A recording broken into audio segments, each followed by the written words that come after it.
Voting की तारीख बदलने पर समाजवादी पार्टी के महासचिव और चुनाव प्रभारी इंद्रजीत सरोज की प्रतिक्रिया।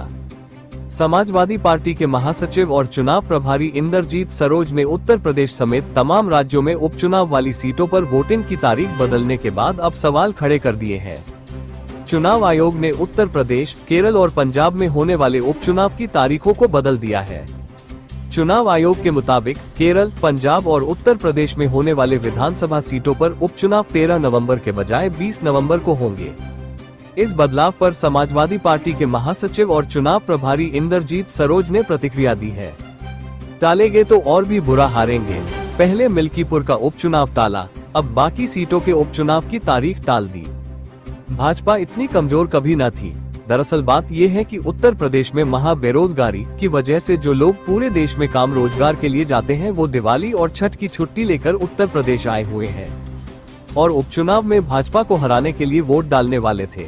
उन्होंने कहा जैसे ही भाजपा को इसकी भनक लगी उसने उपचुनाव को आगे खिसका दिया, जिससे लोगों की छुट्टी खत्म हो जाए और वो बिना वोट डाले ही वापस चले जाएं। ये भाजपा की पुरानी चाल है। समाजवादी पार्टी के महासचिव ने कहा उपचुनाव के मतदान की तारीख बदलकर 20 नवंबर कर दी गई है। कहीं न कहीं हलचल मची हुई है। तारीख बदली गई है, ये क्या कहेंगे, किस रूप में समाजवादी इसको पार्टी किस रूप में देखती है? क्या प्रचार का समय में? देखिए, जब से भारतीय जनता पार्टी की देश और प्रदेश में सरकार आई है, सारी संवैधानिक संस्थाएं उनके हाथ में चली गई। कोई भी संवैधानिक संस्थाएं इस देश में और प्रदेश में स्वतंत्र नहीं है। जैसा भारतीय जनता पार्टी के लोग कहते हैं वैसे संवैधानिक संस्थाएं उनके अनुसार से काम करती। ये बहुत ही विडंबना है। ये तारीखों का पहले सोच विचार करके जो है ऐलान करना चाहिए था।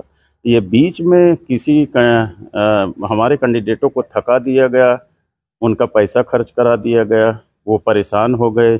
चुनाव जो है बिल्कुल आसमान पर तन गया था। उसके बाद भारतीय जनता पार्टी के कहने पर चुनाव आयोग तारीखों का में बदलाव कर दे, ये सरासर अन्याय है, गलत है। लेकिन मैं इतना बताना चाहूँगा कि जनता अब तैयार हो चुकी है। भारतीय जनता पार्टी चाहे जितने हथकंडे अपनाए, वो समाजवादी पार्टी को भारतीय जनता पार्टी हरा नहीं सकती है। अब आने वाला कल समाजवादी पार्टी का। मतलब इसमें बीजेपी की साजिश नजर आती है? ये बीजेपी की साजिश एकदम है, जो है पूरा देश जानता है। बीजेपी जैसा चाहती है, चाहे ईडी हो, चाहे सीबीआई हो, चाहे इनकम टैक्स हो, सारी संवैधानिक चुनाव आयोग हो, सब उनके हाथ में खेल रहे हैं एक तरफा।